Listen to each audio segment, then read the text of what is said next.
But what kind of impact does that have on our cognitive well-being? So depending on who you talk to, they say that just talking to another human is the most complex thing that your brain can do, even more than like a crossword or Sudoku or something like that, because you have to look at the person, you pick up on cues, your brain has to form words, use your hands. So it's actually pretty complex, and that keeps your brain active. So, social interaction is really important for brain health. Welcome to Healthy Living, Wellness and Prevention, Medical Innovation, the Informed Side of Care. Welcome to Baptist Health Talk. I'm your host, Sandra Peebles. Welcome back to a new episode of Baptist Health Talk, where we answer your most searched questions on trending topics. Today, we're talking about healthy aging, and we're joined by Dr. Andrew Forster, internal medicine physician here at Baptist Health Primary Care, and Dr. Natalie Miranda, physical medicine and rehabilitation physician at Baptist Health Miami Neuroscience Institute. Thank you both for being here. Thank you. Thank you for having us. And let's dive right in. Dr. Forster, many of us live in the moment. We want to do what we want to do and be free, eat what we want, eat sweets, drink alcohol, maybe fatty foods, exercise or not exercise so much, alcoholic beverages, as we mentioned. Does what we do today impact our lives down the line? Yeah, it definitely does. All that stuff is okay in moderation. Just don't overdo it. Just make healthy choices most of the time, and once in a while is okay, but not every day. Dr. Miranda, we see so many people on social media making jokes about being 35 or 40, and they talk about back pain and cracking knees. What are some of the ways that we can take care of our spine now so that we can be aging in a healthy way down the line? What are some of the things that we can be taking action on? So definitely the biggest thing is going to be mobility, making sure you're getting your steps in, that you're not sedentary. A lot of times, because of our work, our nature of work, we are sitting down for long periods of time. We're used to taking the elevator. So just stuff that we can do to prevent being sedentary, and as much as we can be walking around, for example, like taking the stairs instead of taking the elevator, making sure that we're having daily stretching, like you wake up, you kind of stretch, and really incorporating mobility into your daily life. It is easy to fall into a sedentary situation because most of us work sitting down. We drive to work. When you get to an office or any kind of professional setting, you're sitting down. So it's really very difficult. We have to try to make time, and specifically conscientiously make that time to move. Yeah, and I think that's a great point, what you make of actually taking the time, because a lot of times what we hear is, I don't have time for that. I have to work. But that's the thing. You have to make it part of your daily life. The same as you wake up, you have breakfast, you brush your teeth, then also incorporate mobility workouts into, and there's different types. You don't have to start from zero to going to the Olympics like we just had. Of course, but so intimidated for so many people. Exactly. So it's just starting slowly and kind of coming up with a plan. But definitely in your 30s and 40s is the time to start preparing for, because we are all gonna age. Well, we're aging as well. Yes, exactly. Right now it's every happening. single day. So we want to be as healthy as possible, and as Dr. Forster mentioned, making healthy choices in what we eat, what we drink is going to help how we feel, and then we're going to be able to move better, exercise better, and prevent that sedentary lifestyle. And Dr. Forster, what about walking? Because I know that obviously that's what we hear a lot about, and it's like one of the easiest things we can do, right? We could go outside and walk. Right. What kind of impact does walking and sleeping well? Sleeping is a big one. Yeah, so I think that there's two different things. I mean, for walking is great exercise. If you do it fast enough, you can get almost all the same benefits as running without all the risk of injury and things like that. So walking is definitely a great form of exercise. A little hot here in Miami at this time of year, but you can certainly do that. A lot of my patients go to the mall. They walk around indoors where it's nice and cool.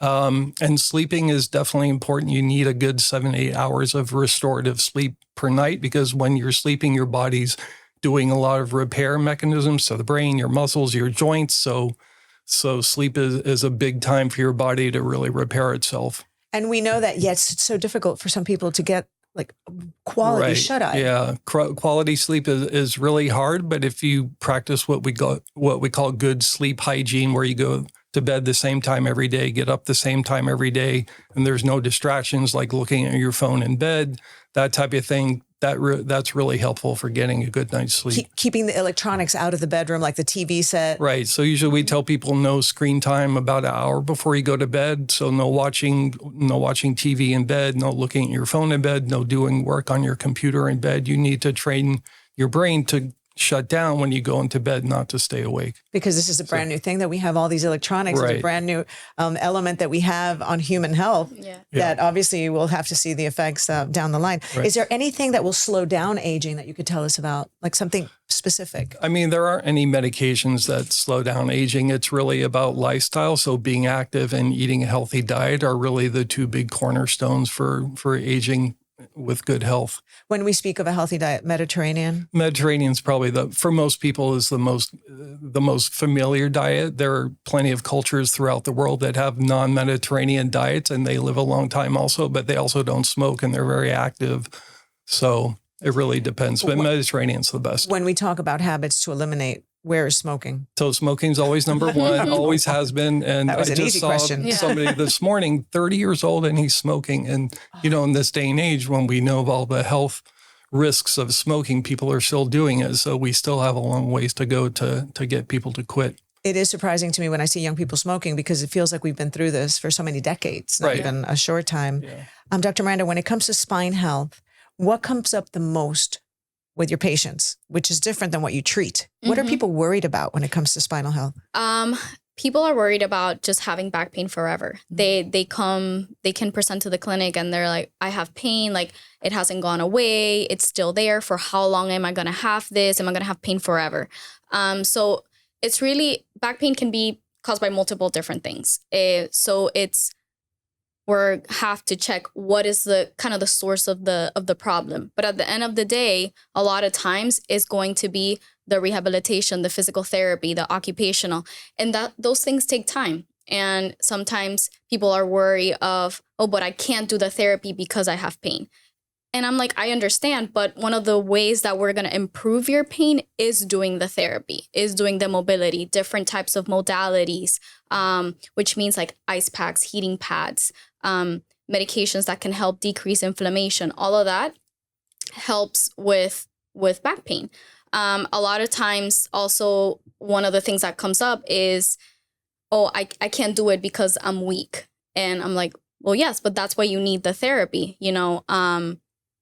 The weakness is not going to go away just by sitting. I want to make the case for physical therapy, because I myself have had physical therapy recently. And the truth of the matter is that it's very simple exercises. You really think that this isn't going to do anything for me, because you're literally not doing much. But can you tell us about how is it so effective when you're doing these exercises that really feel simple? I'm a person that works out, so you know what a workout is. But these exercises can be simple, but they're so effective. It's unbelievable how but they really have to commit and do it. Yeah, and it's very different. I'm sure the workout that you do some type of strength training with weights. It's very different to starting a physical therapy program in, let's say in Baptist here, that they start more with the stretching, with what can you do and how can we improve that. So a lot of range of motion of this, especially of the spine, a lot of using stretching. So and with the help of the therapist, and it's all progressive. You want to start with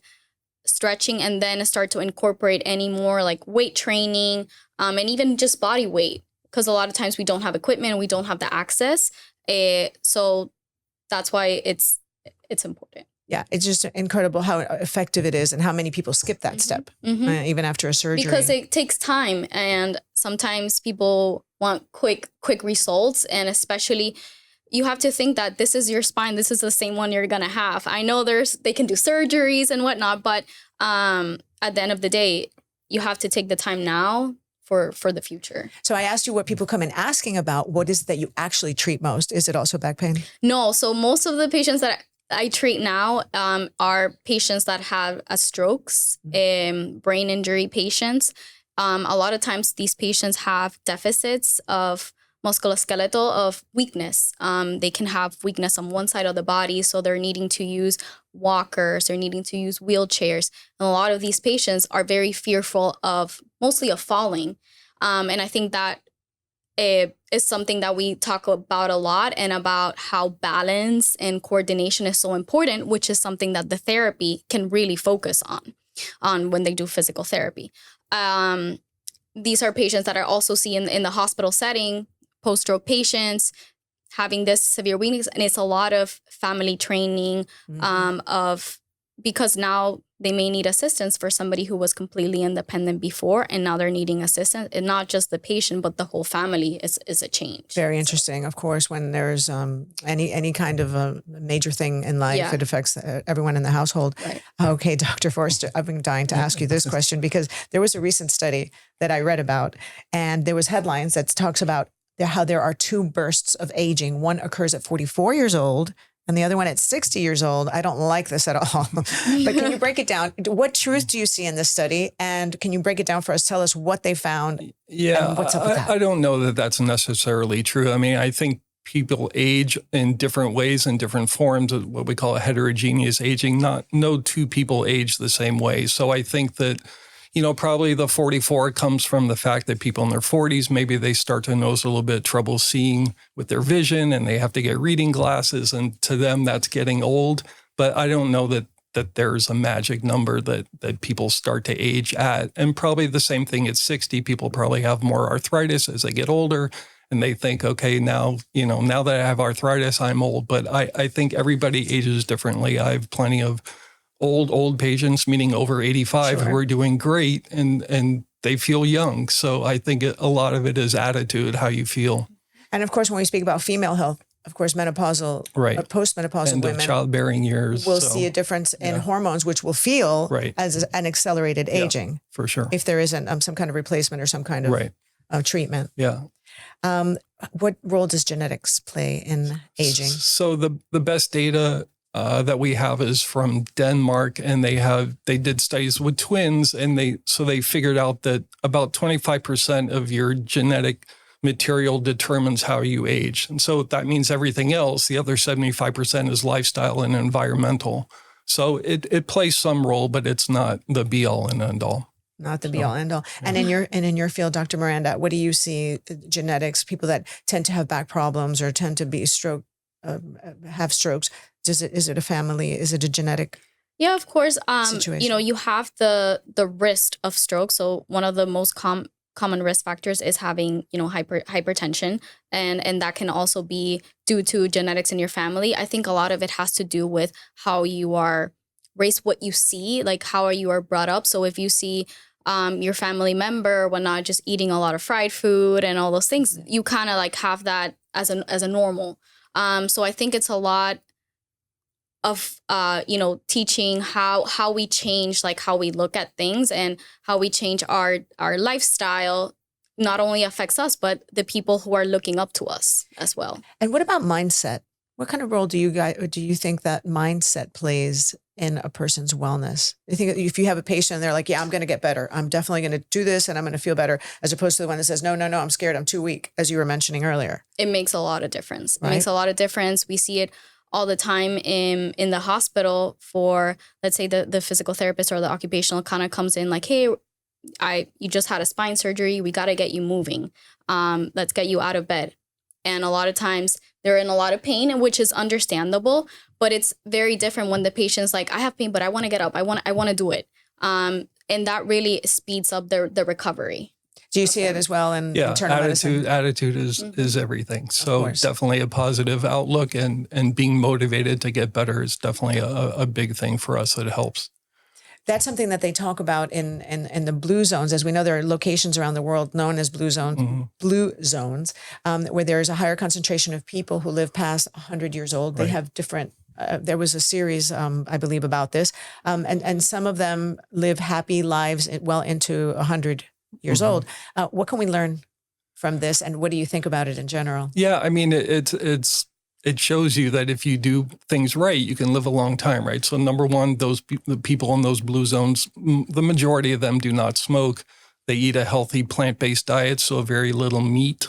They have a good social network, so a lot of family members are friends. So you have people having communal meals, like nobody eats by themselves, and just very active. Even in places like in Italy, you still see older people still doing farm work and things like that. They're still very active, even if they're older. So physical work and community. Yeah. Community life. And from your perspective, the blue zones living past 100, what do you think? Yeah, I agree with what he's saying. So it's the same of, you see, especially because I watch the show as well, and they're very physically active. They're not driving an hour commute back and forth to work. They are walking to different places and not just taking the car. And definitely the diet. The diet makes a lot of difference. A lot of homemade things, not eating out, plant-based makes a whole of a difference. And I think that's one of the major changes, because here we're so used to having that piece of meat, having that piece of, it has to have that type of animal protein. And there's a lot of other proteins that not necessarily have to be animal. And I think that's one of the big things in the blue zones as well. It's so interesting listening to the conversation, because it seems that so much of this is cultural, and some we can control. But say if you have to commute to work, really, this is the life we live here in the United States, and it's kind of difficult. And walking, as we were mentioning, is one of the easiest ways that you could exercise, because you don't need equipment, you don't need much except for the weather to cooperate. But what other forms of exercise do you talk to your patients about to motivate them to stay mobile? Because mobility really is key. Yeah. And even with the walking with the weather, but now they sell these very small like walking pads that you could put like in front of the TV. So instead of watching TV just sitting down, you could kind of buy this small walking pad, and at least you're walking while you're watching TV. So that's one thing to incorporate. But definitely exercise wise, it's just finding also something that you like. So for me, I like running, I like tennis, so I enjoy those activities and being outside and doing them. So finding something that motivates you, that kind of integrates in your community, I think it would be helpful and beneficial for you. Calisthenics, you think? Body weight, like we kind of touched on it earlier. Yes, for sure. And that's how you start. You're not going to start, walking around with 20-pound weights on each side. You start without anything, without any weights. You could use some bands for more strength training. And then I did a bodybuilding competition. Yeah, and there you go. And today I do calisthenics, and it's challenging. Yes, for sure. Yeah, it's challenging. I can't do a pull up, Of course, so we can try. Yeah. You just do a little, you're getting better. I can hold myself, but I still can't do it. And I work out regularly, but I think a lot of times is also thinking of why you're doing it for. For example, I've seen it on social media and stuff. Why are you grabbing like 2 dumbbells while you're walking? It's because you have to carry your groceries afterwards. I want to be able to carry the groceries up the stairs. Functional. So exactly. So we talked about how we were going to do that in Spanish. Yes. Okay, there it is.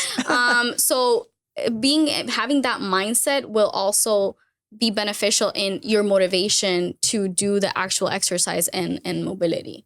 Yeah, very important though to be aware and have the mindset. Yeah, it shouldn't be drudgery. If it's torture doing the exercise, you need to find something that you enjoy. Yeah. You don't have to do what everybody else does. Do whatever you like that's enjoyable, whether it's pickleball or tennis or just walking, listening to podcasts. Yeah, getting over the intimidation I think is important for people, because I think a lot of people maybe don't do it because they're afraid. They think I can't. But that's why it's great listening, hearing from you, all these different ideas.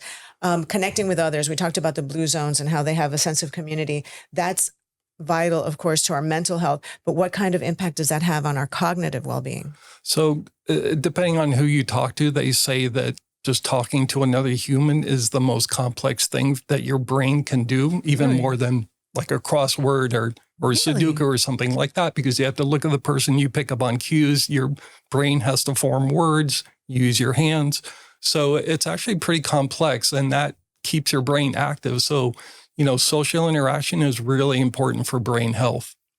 That is fascinating Yeah. because I wouldn't think that just this that we're doing is actually a 'cause challenge to my brain. It's innate, right? You don't think about it, but some Yeah. people, especially people who have had a stroke, they have to really think certainly. to get that word out, Certainly. And maybe post-pandemic, so many people are used to maybe being more on their own, right? Right. Working from home, Right. that they're not doing these types of things. And it's important. It's an exercise. Who knew? Yeah. But it makes sense because, you have to pay attention to what that other Certainly. person is saying And process. and process it, like how you're going to respond. And then sometimes they tell you something and you're thinking in your mind, like, oh, I want to remember to ask them that. I want to remember to like right now. Sure. So. Yeah, very interesting. So what can you tell us? I'll start with you, Dr. Miranda. What can you tell us? What top tips can you leave us with for healthy aging? Yeah, I would say just find for mobility, for increasing your daily steps, find something that you like and find the time, make the time, because this is your body. It's the one you have now at 30 something, and it's the same you're going to have when you're 70 something. So really caring and taking the time for it now to have, the best and healthiest life. Find that motivation of not only of yourself, but the family around you or your community, whoever is your community around you. And just try to avoid being as sedentary, as possible. A little challenging. Yeah. From an internal medicine perspective. Yeah, I mean, it's nothing special, right? It's all the stuff we talked about, not smoking, maintaining a healthy diet, finding time to exercise, and being involved with other people. Those are really the big things that we try and stress, and sleep. That it makes such a big difference, right? And sleep, getting good restorative sleep. Well, thank you so much. It was so fascinating having this conversation and so inspiring because this is information for everyone, especially when you're younger, because you want to keep that youth. Right. So thank you so much for participating in this amazing conversation. Thank you so much. And to our viewers, be sure that you hit that subscribe button on our channel here to keep up with the latest health and wellness information and tips from our experts. Thank you for watching.